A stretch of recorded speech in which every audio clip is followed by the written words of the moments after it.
तो स्टैंडी को बैठा ही तो यहाँ से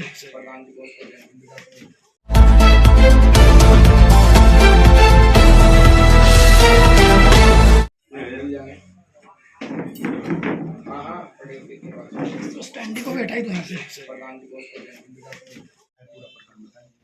सभी का धन्यवाद। जय श्री राम। जैसा कि मैं आपको बता दूं, प्रतिष्ठा सेवा समिति ट्रस्ट जो हमने एक ट्रस्ट बनाई थी, इस क्षेत्र में हम लगातार सनातन धर्म के लिए कार्य कर रहे हैं। इसी कार्यक्रम के तहत, क्योंकि सनातन धर्म में वृक्ष पूजनीय है, वृक्षों के संरक्षण के लिए हमने एक अभियान चलाया था, ऑक्सीजन का लंगर। ऑक्सीजन का लंगर का उद्देश्य किसी के साथ विद्वेष नहीं था, लेकिन जो हमारे वृक्ष हैं उनका संरक्षण हो, ये हमारा मुहिम थी। इसके लिए हमने एक व्हाट्सएप पे ग्रुप भी बनाया, जहां हमें जनता देती है, उसमें मीडिया भी जुड़े हुए हैं और बड़े बड़े अधिकारी भी जुड़े हुए हैं। इस क्रम को वो इस कदर हावी हुई मुहिम कि यहाँ पे जो माफिया थे, चाहे वो भू माफिया कह लो, लैंड माफिया कह लो, लकड़ी माफिया कह लो, उनको यहाँ पे क्षेत्र में उद्यान के द्वारा जो परमिशन रेगुलर मिलती थी वो कटने लगी है। कोई परमिशन नहीं मिल पा रही है। उसके चलते उन्होंने क्या करा, धीरे धीरे करके एक नेक्सस क्रिएट करना शुरू किया, भू माफिया, लैंड माफिया। क्योंकि उसमें बहुत सारी रजिस्ट्री हमने निरस्त करने के लिए रजिस्ट्रार महोदय को भी नोटिस दिया हुआ है, क्योंकि वहां पे वृक्ष खड़े हैं और खड़े वृक्षों पे रजिस्ट्रियां की गई। प्लस माफिया, लकड़ी माफिया इस कदर हावी था कि वो 10,000 रुपए प्रति पेड़ भूस्वामी से लेता है, प्लस वो लकड़ी इलीगल तरीके से बेचता है। हमारे पास सूचना ये है कि वो निगम में नहीं जाती है, ये सीधे सीधे सरकार के साथ चोरी थी, और इसका इस्तेमाल हमारे क्षेत्र की डेमोग्राफी को बदलने में हो रहा है। इस पूरे अभियान को जब हमने एक मूर्त रूप दिया, पहले लोगों को लगा कि धीरे धीरे चलेंगे, लेकिन जब ये अभियान बढ़ने लगा, लोगों को दिक्कतें बढ़ने लगी, तो इन्होंने भूमाफिया, लकड़ी माफिया और भ्रष्ट अधिकारी, मैं फिर कहूंगा भ्रष्ट अधिकारी, उन्होंने मिलकर एक गठजोड़ बनाया। अब उन्होंने हमारे पैर रोकने के लिए पहले हमें खरीदने का प्रयास किया, वो नहीं हुआ। उसके बाद उन्होंने हमें एक थ्रेटन भिजवाना शुरू किया कि मार दिया जाएगा, मैं शाम को घूमता हूं, मेरे साथ के लड़के अकेले जाते हैं। तीसरा, जब उनको लगा यहाँ पे भी नहीं रुक रहे, तो उन्होंने एक प्रयास किया कि हमारे क्षेत्र के एक जाने माने वकील के थ्रू हमें एक नोटिस भेजा जाए। हम कह रहे हैं कि हम हिस्ट्री में पहली बार रिवर्स करने जा रहे हैं। हमने उस व्यक्ति, जिस व्यक्ति ने हमें नोटिस दिया, वो व्यक्ति हम जानते हैं इस लेवल का नहीं है कि हमसे बात करें। उसने हमें जो नोटिस दिया वो उसके अपने लेवल से, हमने उनके जो एडवोकेट महोदय हैं उनको ही, हमारे जो लीगल एडवाइजर हैं, हमने कोर्ट के माध्यम से उनको रेड अलर्ट नोटिस दिया है। हम स्पष्ट शब्दों में कहना चाहते हैं कि अगर कोई ये समझता है वो किसी भी माफिया के उसमें आके हमें कोई अनर्गल नोटिस देगा या हमारी झूठी FIR कराएगा, हम उसे बर्दाश्त नहीं करेंगे। हम उसके खिलाफ किसी भी हद तक जाएंगे। रीजन, पेड़ में अपने घर के लिए या किसी इंडिविजुअल के घर के लिए नहीं मांग रहा हूं। अगर ऑक्सीजन रहेगी तो सबको मिलेगी, नहीं तो नहीं मिलेगी। दूसरी बात, अगर यहां पर जमीन है, आज हम दिल्ली से यहां भाग रहे हैं क्योंकि वहां पे कंक्रीट के आपने जंगल पैदा कर दिए। उन कंक्रीटों के जंगल से किसको फायदा हुआ? कुछ चंद माफियाओं को, हमें नहीं हुआ। आम जनता को कोई फायदा नहीं होता। आम जनता तो अगर एक लकड़ी का एक पेड़ भी आरी काटने लगे ना, तो साला उसको परमिशन नहीं मिलती। और हालत यह है कि भू माफिया 150 पेड़ों की रजिस्ट्री पे 150 पेड़ों की रजिस्ट्री पे उठा के साला पूरी लैंड बेच देता है, और हमारा विवाद सोया हुआ है। तो हम इसमें क्यों ना कहें। इसी क्रम में हमने ये, हमारे जो लीगल एविडेंस प्लानर हैं शिव नारायण यादव जी, उनके द्वारा एक कोर्ट अवेयरनेस रिपोर्ट हम क्रिएट करते हैं, जिसका नोटिस हमने एक लीगल रजिस्ट्रार महोदय को दिया था।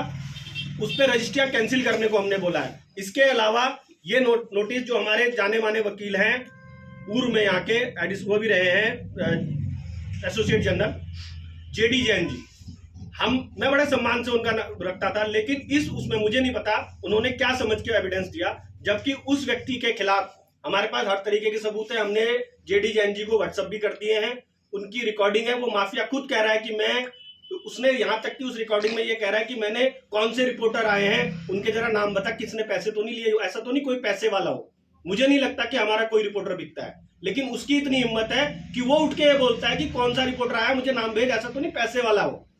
तो ये कहीं ना कहीं हमारे पर सवाल खड़ा करता है कि हम क्या चला रहे हैं। उसी कड़ी में उसने एक नोटिस हमें दिया कि हमने 1 लाख रुपए मांगे। मेरे पास प्रत्यक्ष ऐसे उदाहरण है। JBIT के एग्जाम्पल में वो बहुत मोटे पैसे लेके घूम रहा था, मुझे ऐसी कोई आवश्यकता नहीं है। और मैं आपके माध्यम से स्पष्ट करना चाह रहा, कोई माफिया हो, अगर उसको ये लगता हो कि मैं रुक जाऊंगा, ये अभियान नहीं रुकेगा, किसी के दबाव में नहीं रुकेगा, चाहे वो जितना बड़ा राजनीतिक संरक्षण रखता हो, जितना बड़ा रखता हो। इसी कड़ी में उसने एक मीडिया को भी टारगेट किया है। मैं पुनः कह रहा हूं, ये दूसरा प्रयास है हमारे क्षेत्र में कि अगर जनप्रतिनिधि आवाज उठाता है, मीडिया उसकी आवाज उठा रहा है, तो उसको दबाने के लिए मीडिया को टारगेट किया जा रहा है। अब ये मीडिया को तय करना है कि उसने कहां जाना है, क्योंकि मेरा अभियान नहीं रुकेगा, क्योंकि मैं अपने घर के लिए अभियान नहीं चला रहा, पहली। दूसरा, अगर हमारे इस तरह के आदरणीय जो वकील है, हमारे वरिष्ठतम वकीलों में जेडी जैन जी का नाम आता है, अगर वो लोग ऐसे लोगों को संरक्षण देंगे तो हमें सोचना पड़ेगा कि हमें कहां जाना है। क्योंकि अगर एक आदमी जाके उठा के सीधा सीधा एक वरिष्ठ वकील के संरक्षण में चला जाता है, तो क्या हम ये माने कि उनका संरक्षण भी पेड़ काटने में है? इसीलिए उनको नोटिस दिया गया है। और उस नोटिस में क्लियर कट जो शिवनारायण यादव जी ने बात कही है, उन्होंने ये लिखा है कि क्यों ना मैं आप पर एक मुकदमा, उन्होंने एसएसपी को ऑलरेडी मेल मार्क कर दिया, एसएसपी महोदय से पूछ सकते हैं, उसकी स्क्रीनशॉट हमारे पास है। उनके ऊपर एक मुकदमा दर्ज करने के लिए कह दिया है।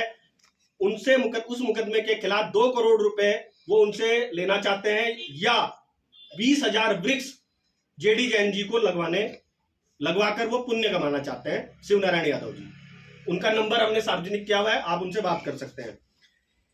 इसमें जो सबसे बड़ी बात है कि जो मीडिया बंधु को धमकी मिली थी, उसमें क्लियर कट उसे काटने की बात कही गई थी। और उस ऑडियो में एक वर्ड है कि कहां मिलना है। वो कहता है कि मैं कोतवाली जा रहा हूं, मीडिया बंधु कोतवाली जाना चाहता है। वो कहता है बता कौन सी कोतवाली आना है। मतलब उस माफिया को इतना भी डर नहीं है कि वो कह रहा है जी कौन सी कोतवाली, यानी कि कोतवाली सेट है क्या।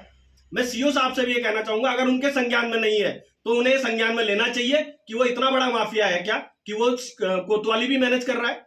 इस पे हम अभी सीओ साहब से बात करेंगे। मुझे नहीं पता उनके संज्ञान में है या नहीं है, लेकिन अगर उनके संज्ञान में है और फिर भी कार्रवाई नहीं हुई है, और इसमें उद्यान की एक वरिष्ठतम अधिकारी है मीनाक्षी जोशी, उनकी भी हमारे पास स्क्रीनशॉट है, हम आपके साथ शेयर करेंगे। उनको भी 23 नवंबर को वो रिकॉर्डिंग भेजी गई है। तो उस महिलाओं ने, उस अधिकारी ने इस पे क्या कार्रवाई करी, ये उन्हें सार्वजनिक करना पड़ेगा। सिर्फ पुलिस का काम समझौता कराना नहीं है कि उस मीडिया वाले को बुलाया और उस माफिया को बुलाया और समझौता करा दिया। उसने काटने की धमकी दी थी उस पे, और क्लियर कट वो कह रहा है कि मैं पेड़ काट रहा हूं, मैं मैनेज कर रहा हूं मीडिया को। वो क्लियर कट उस ऑडियो में कह रहा है, वो क्लिप हमारे पास है, मैं जेडी जैन जी को भेज दी है। मैं जेडी जैन साहब से भी कहूंगा कि वो उसे सुने, और अब उनका दायित्व बनता है कि उस पर वो एक केस दर्ज करें कि उन्होंने गलत आदमी का चुनाव किया। कृपया हमारे YouTube चैनल को लाइक व सब्सक्राइब करें, बेल आइकॉन दबाएं, ताज़ा खबरों के लिए हमसे जुड़े रहें।